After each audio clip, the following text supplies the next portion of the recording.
Hello, this is Chris off the Bark Bushcraft. I want to shoot a little how-to video for you guys. I had some questions regarding ferro rod and ferro rod loop. Well, I sell a product that I made up a few months back. I call it the Ferro Bopper, okay? And I take a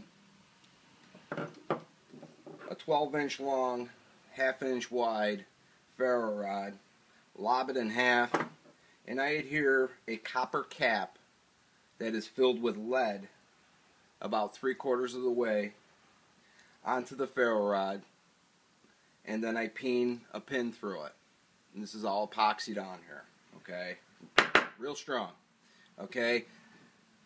I was just sitting around thinking, how can I make a ferro rod multifunctional, you know? So, this is what I came up with, and it's been working.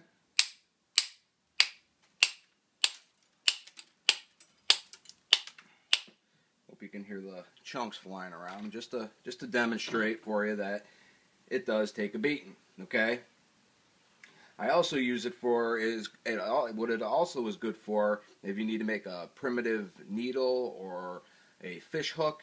You get a jawbone or a piece of leg bone. You can fracture the leg bone and take your needle or hook out of that. But biggest question is, now that I have these guys out here, and everybody's used to this size, and a lot of knives out there are used to that size ferro rod, okay?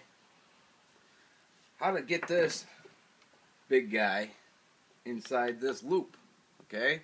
Because a lot of guys I see walking around that I've sold their ferro rods to, they have their ferro rod in their back pocket or in their pack. I'm like, oh, where's your ferro rod?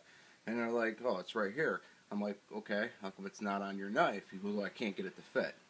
Perfect opportunity to put out a video. So first what I do is, I get myself a little tray of cup or whatever, warm water, and I will soak my loop in the water. Doesn't have to soak long.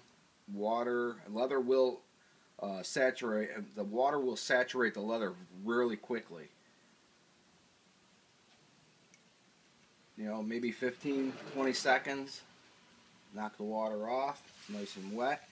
And now what I'm going to do is I'm going to start working this ferro rod in this loop. It's a little tough to start it in, but when you start getting it in there, what you want to do is you want to start stretching it side to side, you know, back and forth, around in circles. Give it a twist, work it in there. It's not real easy, but it'll eventually get in there. And I'm also using a blind horse knife sheath. Okay, very, very, very durable, strong sheath. All right.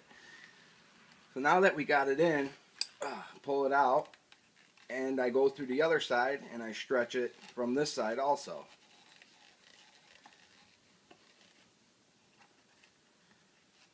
And there you go.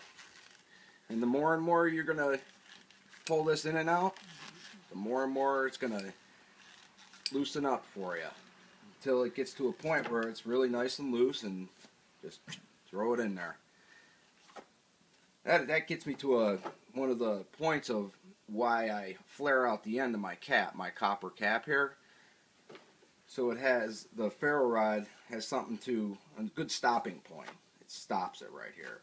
It's not going to go any further than that, no matter how hard you try. Okay? So that is one of the modifications that you're going to have to do to your sheath if you're going to put in one of these big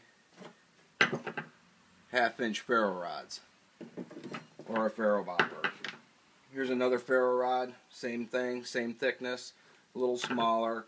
All I did with this guy here was take an old key ring, drilled a hole, wrung it through, put a bungee style lanyard on there, and there you go. That'll hold that guy in there no matter what. Okay, so there you go, guys. This is Christopher off the Bark Bushcraft. please feel free to comment, subscribe. We'll talk to you again. Thank you. Bye.